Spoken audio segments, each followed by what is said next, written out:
Dans un détour du chemin Tewksbury, Jean-Marc et Julie ont vu une opportunité qui n'était apparue à personne jusqu'ici. Un projet de ferme maraîchère de proximité pour la communauté de Stoneham. C'est donc un nouveau joueur dans l'offre alimentaire de la région qui prend racine cet été, avec une offre diversifiée et qui est certifiée biologique.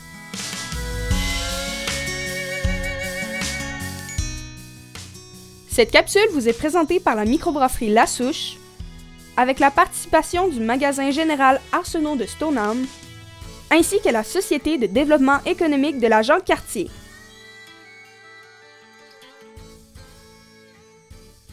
Ça, à la base, on a déménagé à Stoneham par amour de Stoneham et Tewksbury. Puis après ça, par la suite, on avait établi des critères, dans le fond, pour une recherche de terrain. Puis, dans le fond, on avait quelques critères. Puis ceux ici, principalement, je ne sais pas si tu te souviens.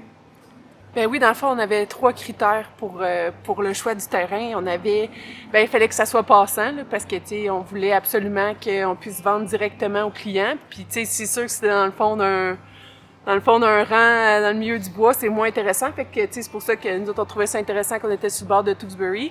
Puis, après ça, il y avait l'eau. Ça prenait de l'eau pour pouvoir arroser, irriguer, pour s'assurer que tout pousse conformément. Puis, c'est pas drôle, j'ai un blanc. Le troisième. Ah oui, il fallait que ça soit plat. C'est ça, exactement. Ça prend une terre cultivable, dans le fond. Là. Fait qu'on pouvait pas prendre un cap de roche. Tu sais, il fallait quelque chose là, qui soit cultivable puis qu'on puisse organiser, même si c'était plein de roches, des arbres, puis tout un peu... Ça, je pense que ça a été le plus gros défi dans la recherche, là.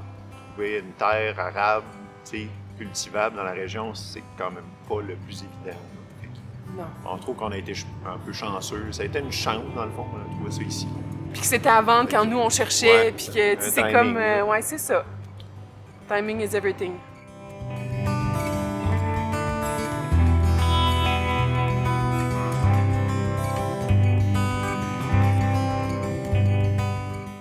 C'est ça, dans le fond, cette année, vu que c'est la première année, moi, je suis seul à temps plein, Julie met à temps partiel, fait qu'on n'a pas notre offre, on ne fera pas de panier cette année. Notre offre, c'est un sur site.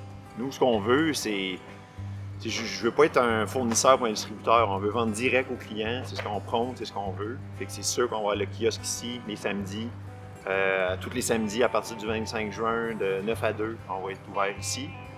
Le jeudi soir, on participe au marché des cantons. De 4 heures? Non, de 3 heures. De 3 heures à 7 heures. 19 heures. Puis là, je vends un petit peu de quantité à Lucie, à l'atelier en vrac. On a commencé à la fournir cette semaine. Surtout plus nos légumes de serre, vu que ça, on a tout le temps. Les autres, on va voir les quantités. On la fournit là, à son atelier. Bon, on espère toute la saison. Puis, dans le fond, là, on produit des concombres, des tomates.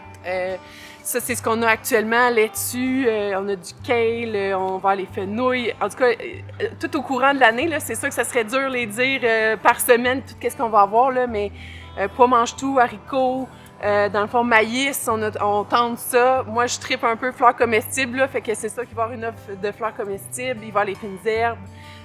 Toutes sortes de laitues, mesclun, aragula, des radis aussi d'automne qu'on va essayer de sortir, des courges, des courgettes. Oui, c'est ça, les fines herbes. Ça, je pense que j'en ai parlé, là, mais en tout cas, les fines herbes. En tout cas, il va y avoir vraiment une grande variété de légumes, oignons, carottes. Je suis sûre que j'en oublie, là, mais ça va être de venir nous voir au fil du temps puis voir qu'est-ce qu'on est capable de proposer. Mais on veut offrir à peu près une vingtaine de variétés en tout temps, là, tout au long de la saison, là, jusqu'en octobre. On a fait le choix du bio parce que pour nous, c'est un saut de qualité. C'est une façon comme producteur, de se forcer à suivre les règlements stricts, d'avoir des personnes qui viennent t'inspecter, qui te suivent pour que tu dis, regarde, moi, quand je suis certifié biologique au Québec par n'importe quelle compagnie de certification, mais ce que tu vends à tes clients, mais c'est prouvé là, que c'est fait dans la bonne et due forme.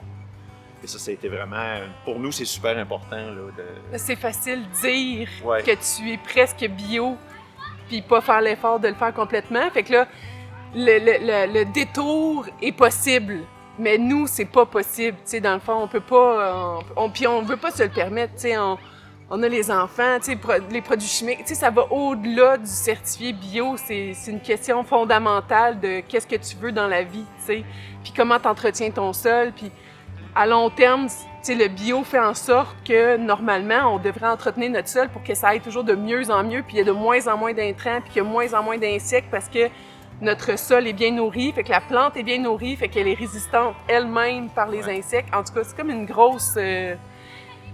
On veut nourrir le sol pour que le sol nourrit la plante, et on veut pas nourrir la plante, ce qui est communément fait dans l'agriculture en date d'aujourd'hui.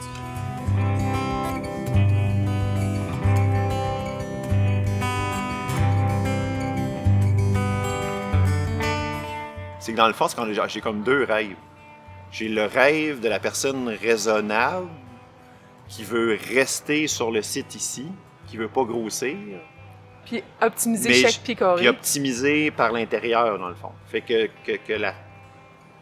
notre petit lopin de terre de 4 acres, que dans l'agriculture conventionnelle est rien, est une goutte dans un vase, dans le fond, mais qu'on peut démontrer que c'est ça qu'il faut faire, finalement. Il faut arrêter d'avoir des 400, 1500 acres de terre avec des tracteurs à finir, qui compactent le sol, qui détruit la biologie du sol. Puis qu'on réalise que c'est ça qu'il faut faire dans notre avenir, là, pour tout le monde. Et qu'on ait soit plein de petits agriculteurs au lieu d'avoir des grosses machineries. Puis mon deuxième rêve, c'est qu'on deviendrait...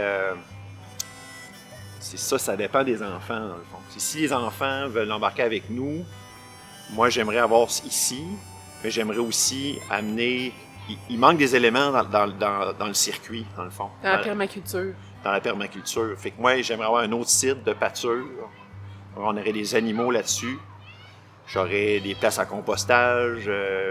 J'ai d'autres idées dans le bokashi, de recycler des intrants, des déchets des autres. Puis qu'on grossirait, on aurait des multisites dans le fond. On ferait du multisite. Puis là, on ferait cette roue-là complète. Là, essayer de... Comme, tu sais, mettons, tout ce qui est légumes qu'on n'utilise pas, que ce soit les animaux qui le consomment, qu'après ça, qu'on puisse, avec les rejets des animaux, qu'on puisse composter pour pouvoir nourrir notre sol ici, tu sais, vraiment faire la roue. Parce que là, ici, on peut faire qu'une partie de la roue parce qu'on n'a pas les autorisations puis on n'a pas la superficie pour le faire. Fait que ça serait... Tu sais, ultimement, tu dis le grand rêve, c'est de faire la roue, tu sais. Mais on peut pas le faire à 2. C'est trop demandant, c'est trop... Je dis pas qu'on fera pas un partenariat, là, tu sais, mais... À long terme, si les enfants, ça serait de faire la roue. Oui, les gens, ils peuvent dire qu'on est un peu fou de démarrer dans le bio à ce moment-ci, puis tout ça, mais... Tu sais, dans le fond, nous, on le fait par conviction. Fait que, tu sais, y a-t-il un bon moment pour démarrer? La réponse, c'est non. Fait que nous, on le fait parce qu'on voulait le faire, puis... à Stoneham et Tewksbury, c'est un bon moment. Il y en a peu. Il n'y a pas de disponibilité. T'sais, nous, en tant que clients, premièrement, il n'y en avait pas d'offres. Il fallait aller à Lille pour trouver un producteur, pour avoir des produits. Fait qu'à la base, nous, on s'est dit, on va répondre à ce besoin-là, nous. Fait que, est-ce que c'est un bon moment? Oui, c'est un bon moment parce qu'on veut répondre à une demande qu'il y a puis qu'il n'y a pas d'offre. Puis, on est fou, oui, on le sait, tout le monde nous le dit, tu sais, on est ici 7 jours semaine, on se lève la nuit parce que Orisha nous appelle les serres, il y a une serre qui est rendue à 12, comment ça, tu sais, fait que... Mais on aime ça, puis on croit à notre projet, puis on se dit que ça vaut la peine, puis on fait ça pour le futur, puis on se dit que une fois tout ça, tu sais, arrangé, organisé, monté, ben on va être fiers, tu sais. Fait que c'est pour ça qu'on le fait.